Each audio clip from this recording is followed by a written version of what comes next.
Good morning, students. My name is Trevor Hlungwani, your lecturer for DPR1507. I thought we should catch up just to give you a bit of ideas as you working on your assignment 2. By Friday, the 19th of April, you would have gotten back your assignment 1, which many of you, if not all, actually did very well. So for that, I really applaud you for the hard work that you have shown. Obviously, to prepare for assignments, it's a lot because many of you are working and they have to balance both work and their studies. But I've seen something that obviously have caused concerns around how you guys present your work generally, and I think it's the nature of all modules, all assignment, that when you're putting in your assignment, you have to put in a declaration page in which you declare that the work is your original work, and in cases where you would have sourced some material elsewhere, you would reference that properly, because cheating in academic streets, it's a very serious issue and can lead to arrest. That's how serious the issue is. So you would have to put that declaration and then you sign.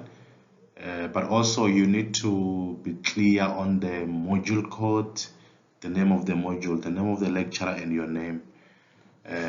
Yes, so I want us to use this time obviously to prepare for assignment 2, and obviously you have to ensure that we do things right this way, because from assignment 2 then we'll need to start prepping for the portfolio, which is your exam. We all know that the module is a continuous assessment, which means that there is no sitting exam, so you get assessed as you go by. So obviously in terms of the focus of the assignment, you guys expected to apply your minds when responding to questions. It's not just enough to just copy the responses from the reading resources, but I expect you guys to be able to apply your understanding of the concepts when you answer your questions, and that you will be assessed based on that and in the way in which you detail your answers in context. Sometimes just putting in an answer, it's not enough. You've got to go beyond that and ensure that you are thorough in your responses. So I expect you to do that as you answer your questions, and many of these answers are found in the learning unit. That's where we have saved the notes for you, so you've got to read and apply your mind in that regard. So the first activity says you need to provide the differences and similarities in the two code of ethics, which is the PRISA code of ethics on professional standards and the SANEF press code of professional practice. They serve the same purpose but for different industries. PRISA, it's for public relations professionals, and SANEF, it's for journalists, or it's used in journalism. And it's important because then as a public relations officer or practitioner, you'll be expected to work with journalists to be able to give them content in as far as you having to give mileage to the information that your organization will be doing. And also journalists also depend on you for such information and data in their day-to-day running of newsrooms. So there's a relationship between journalists and public relations professional, but I want you to detail how these two differ and how they are similar in practice. But then also I also want you to find the professional code of conduct of any national or regional radio station, and then you compare that professional code of conduct with the code of conduct of the Broadcasting Complaint Commission, which is BCCSA. I've also provided you with the link for BCCSA. So in that, I want you to identify the difference between the two, and in doing that, I want you to go deeper in how you detail the differences. So find any station that you listen to, be it Metro, be it a community radio station, be it any national radio station, and and somehow relate that to how BCCSA, the code of conduct, how it's detailed. And then I also want you to explain what it's meant by reporting news truthfully, accurately, and fairly.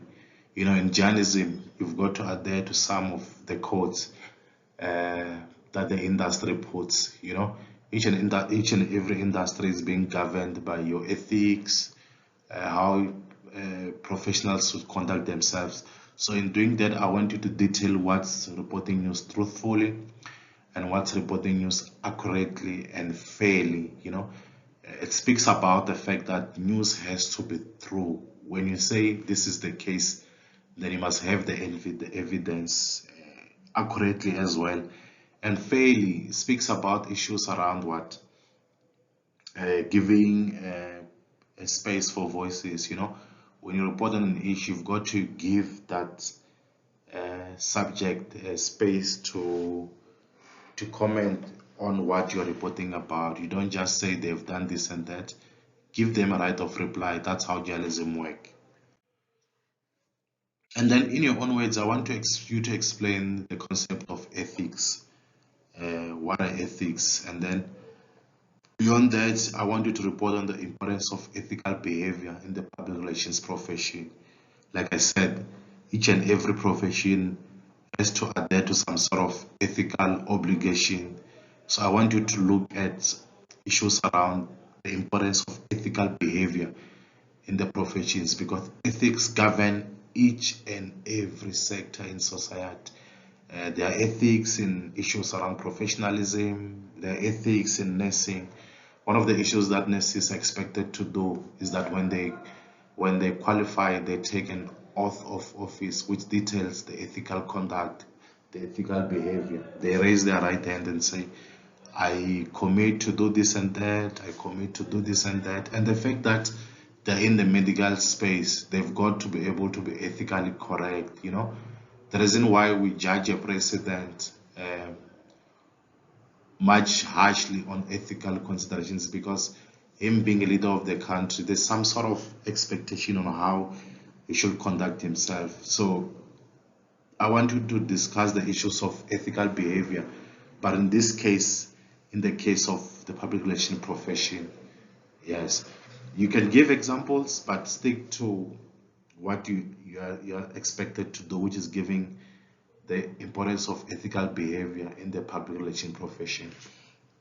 I also want you to identify and discuss the differences between institutional and professional code of ethics and give examples of such.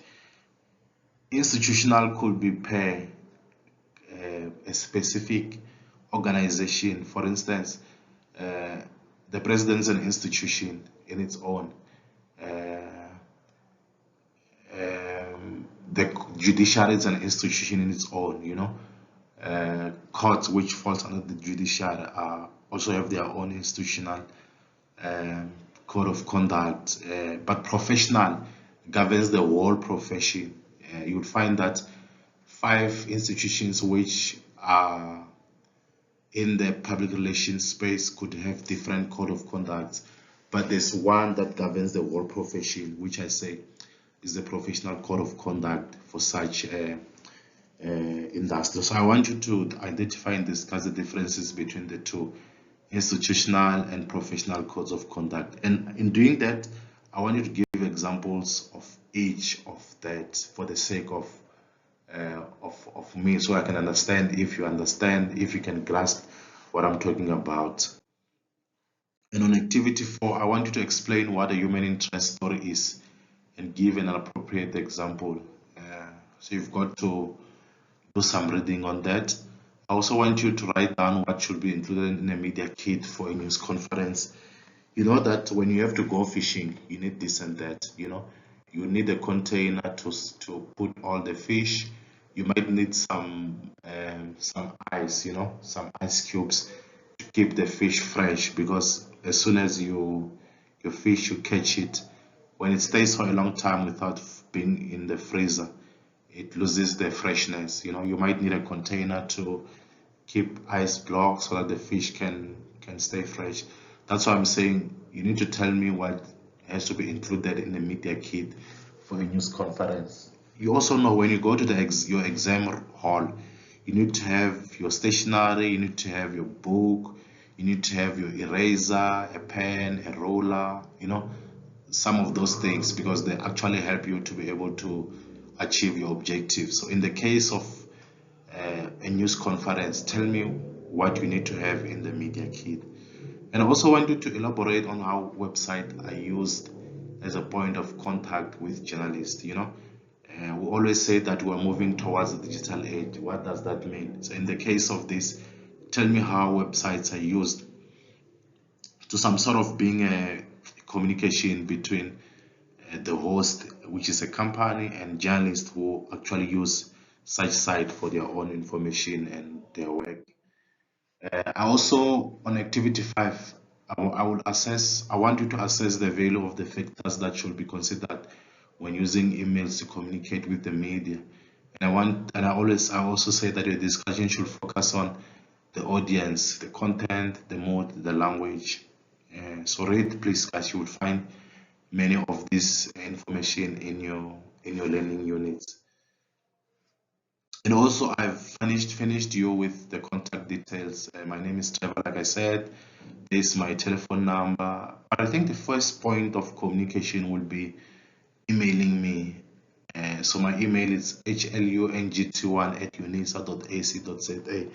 One thing that I will beg you guys, please, when you email me, do not use your private Gmail or your Yahoo or your work email.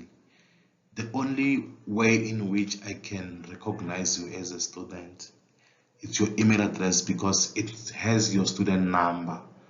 So if you send me an email from your student email address, even if there's nothing on your email, I can copy your student number and check who you are. Because like I'm saying, I have no proof that you are registered for DPR1507 until I can copy your student number, put it on my system, and find out that this is Trevor Hlungwane. He is registered for the module. So please, please, please, do not use your private Gmail. I will not respond to it. Please use your UNISA email, which is the only point of communication. That's why I don't give you my private Gmail. I do have it, but I don't give you, because in this case we don't use that. And my colleague is Dr. Enel Sligan. His email is seleknl@unisa.ac.za. So please, guys, email us when you have questions. What I always advise against is that you submit your work an hour or few minutes before the submission day closes. The system will collapse, because hundreds of thousands of other students are trying to access the system. Thousands of other lecturers are trying to access the system. The admin from exam are trying to access the system. So please, guys, the only way in which we can communicate and do things properly, it's by submitting your work in time, so that even if in cases where you submit wrong assignment, I'm able to give you a chance and say, I'm going to open the portal for you to submit. Thanks a lot, and please, let's stick to the submission date. All the best for the assignment. Thanks a lot, guys.